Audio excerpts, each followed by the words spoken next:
trophy this weekend, the George Jewett Trophy.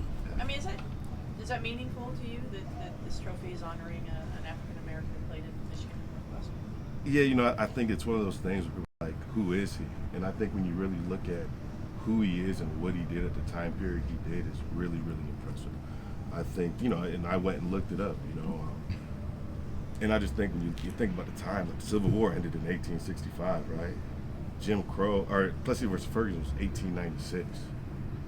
And when you look at the dynamics in America at that time, what he had to go through when he played here, I'm from Syracuse, New York.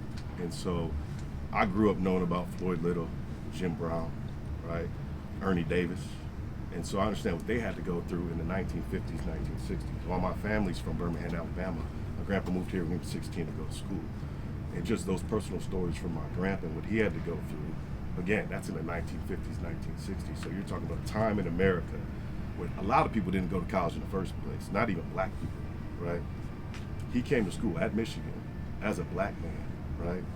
In the 1890s, I'm sure he went through a lot, right? And med school, like that is really, really impressive.